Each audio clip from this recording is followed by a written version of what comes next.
다음 소식입니다. 삼성화재의 주가가 홀로 가파른 상승세를 보이며 9월에 경신한 52주 신고가인 27만 4,500원에 근접한 27만 원대까지 올랐습니다. 이는 특히 삼성화재의 높은 재무 펀더멘탈 덕분으로 보입니다.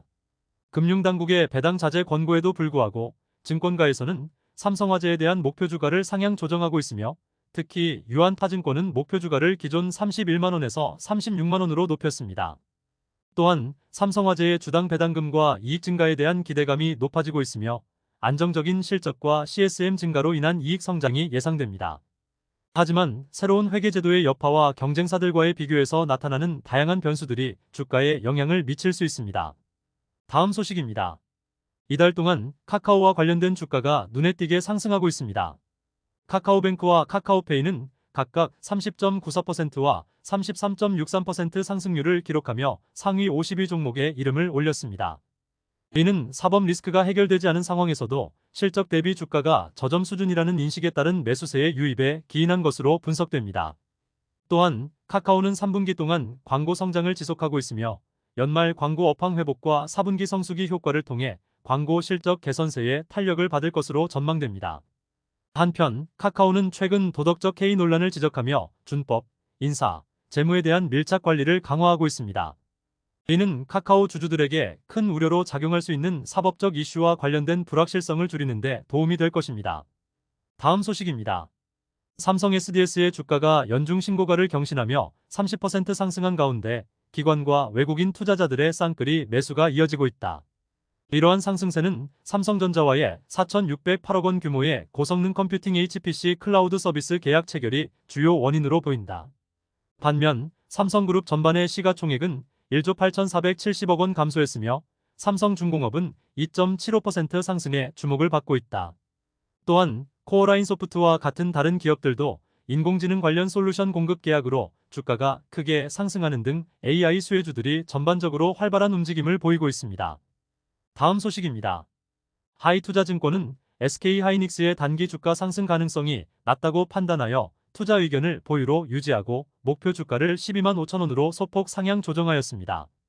반면 SK증권은 한화시스템의 방산 수출 확대가 호실적으로 이어질 것으로 예상하여 목표 주가를 2만 2천 원으로 상향 조정하고 매수 의견을 유지하였습니다. 삼성전자의 주가 상승률은 SK하이닉스와 마이크론에 비해 낮으며 반도체 업황 회복에 대한 기대감이 낮게 반영되었습니다. SK는 자체 사업과 비상장 가치의 저평가를 진단받고 있으며 유한타증권은 SK의 주가에 대해 매수 의견과 목표주가 27만 원을 신규 제시하였습니다. 이러한 주가 동향과 전망들은 향후 한국의 주식시장에 큰 영향을 미칠 것으로 보입니다. 다음 소식입니다. 한국전력의 전기요금 인상과 이익 확대 전망이 기업의 밸류에이션과 자본 증가를 가져올 것으로 보입니다. 특히 이익 개선 사이클의 본격적인 시작과 함께 산업용 전기요금 인상이 내년부터 이익 확대에 기여할 것으로 예상됩니다. 이와 더불어 한국전력공사가 독점하던 전력망 사업의 민간 개방 가능성이 커지면서 관련 기업의 주가가 강세를 보이고 있습니다. 또한 미국 인플레이션 감축법 IRA의 영향으로 전력설비 관련주도 상승세를 보이고 있으며 이러한 시장 동향은 한국전력의 흑자 전환과 주가 상승에 긍정적인 영향을 미칠 것으로 보입니다. 이 모든 요소들이 한국전력의 재무 건전성 강화와 투자 매력 증대에 기여할 것으로 전망됩니다. 다음 소식입니다. 연말에는 금융주가 배당 효과로 강세를 띠는 것이 일반적이지만 최근 횡재세 논란과 여러 경제적 요인으로 인해 이러한 전통적인 패턴이 깨지고 있습니다. 특히 하나증권과 같은 증권사들은 유동성 개선과 자본 확보를 위해 지주사의 지원에 의존하는 상황에 직면해 있으며 이는 금융시장의 새로운 동향을 반영하고 있습니다. 또한 지주사의 장점이 부각되면서 크라운홀딩스와 신텍홀딩스와 같은 회사들의 주가가 상승하는 현상이 관찰되고 있습니다. 이러한 현상은 금융지주 회사들의 연말 인사와 주요 금융지주들의 실적에 대한 평가에도 영향을 미치고 있으며 이러한 다양한 요인들이 금융시장에 복잡한 영향을 미치고 있습니다.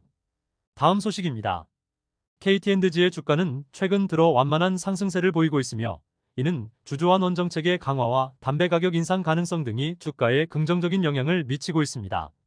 그러나 2015년 10월 백 사장 취임 이후 KT&G의 주가는 한때 최고가를 기록한 후 내리막길을 걸었으며 현재는 취임 당시 대비 약 15.8% 떨어진 상태입니다. 이러한 상황에서도 KT&G는 중장기 주주환원 계획을 발표하며 주주가치 제고에 주력하고 있습니다. 예상치 못한 원가 상승과 다른 요인들로 인해 올해 아쉬운 성과를 보였지만 전문가들은 KT&G의 내년 성장 전망이 밝다고 평가하고 있습니다. 이러한 분석들은 KT&G가 향후 몇 년간 지속적인 성장을 이룰 것으로 기대됨을 나타냅니다. 다음 소식입니다. 메리츠 금융지주는 지난해 원 메리츠 체제로 전환한 이후 주가가 크게 상승했으며 포괄적 주식 교환 발표 이후 주가는 26,750원에서 55,000원으로 2배 이상 증가했습니다. 이러한 주가 상승은 메리츠 증권과 메리츠 화재의 완전 자회사 편입과 지배구조 개편으로 인해 발생했습니다. 메리츠 금융지주의 올해 순이익 전망치는 2조 2,116억 원으로 이는 지난해 대비 2배 이상 증가한 수치입니다. 또한 메리츠 금융지주는 포용력 있는 IR 철학과 주주 정책을 바탕으로 주가 효과를 누리고 있으며 분기마다 실적 발표회를 통해 대주주와 일반 주주 간의 가치 평등을 강조하고 있습니다. 다음 소식입니다. SK텔레콤의 주가는 최근 52주 신고가를 기록하며 주목을 받았습니다. 이는 주주가치 제고 모멘텀과 실적 외 다양한 요인의 영향을 받는 것으로 분석됩니다. 특히 SK텔레콤은 분기당 주당 830원의 배당을 실시하는 등의 주주환원 정책을 강화하고 있으며 지난 7월에는 3천억 원 규모의 자사주 매입을 공시하기도 했습니다. 그러나 SK텔레콤을 포함한 통신사들의 주가 흐름은 기본적으로 실적의 영향을 받으며 가입자 1인당 평균 매출 ARPU 등의 수익성 지표가 중요한 역할을 합니다. 이러한 상황에서 SK텔레콤의 주가는 28일 52,300원에 장을 마치며 견조한 흐름을 유지하고 있습니다. 다음 소식입니다. HD현대중공업의 주가 상승 여력은 57%로 같은 업계의 삼성중공업과 HD현대중공업에 비해 상대적으로 높으나 이와 관련해 지주사 할증 구간 조정에 어려움이 있습니다. 한편 현대중공업 그룹이 HD현대로 사명을 변경한 이후 현대중공업 관련 주가가 급등하면서 두산로보틱스 주가는 81,800원으로 장을 마쳤습니다. HD현대그룹 상장사들의 평균 주가 수익률은 다양한 범위에 걸쳐 있으며 HD현대중공업은 최근 연간 목표 금액을 조기 달성하는 성과를 보였습니다. 또한 국제유가 상승으로 조선주 전반의 상승세가 관찰되었으며 HD현대중공업과 현대미포조선도 각각 1.96%, 2.79% 상승했습니다. HD현대중공업은 방위력 개선 공로로 정부 포상을 받으며 주가가 2% 이상 상승했습니다. 다음 소식입니다. 삼성그룹의 AI 수혜주가 주목을 받으며 특히 삼성전기의 주가가 눈에 띄는 상승세를 보였습니다. 기관은 삼성전기에 대해 544억 원어치를 순매수하며 주가 상승을 이끌었고 외국인 역시 43억 원어치를 매입하며 이러한 추세에 기여했습니다. 삼성 SDS에 대해서도 기관과 외국인은 각각 34억 원, 37억 원어치를 순매수하며 관심을 보였습니다. 한편 삼성바이오로직스와 삼성 SDI의 주가는 올해 들어 각각 12%, 24% 하락하였으나 삼성전기는 MLCC적 층세라믹 콘덴서 기대감에 힘입어 급등세를 나타냈습니다. 이러한 시장 동향은 삼성그룹의 전반적인 주가 움직임에 중요한 영향을 미칩니다. 다양한 뉴스를 듣다 보면 투자의 지식이 쌓일 것입니다. 구독과 좋아요를 지금 눌러주세요. 감사합니다.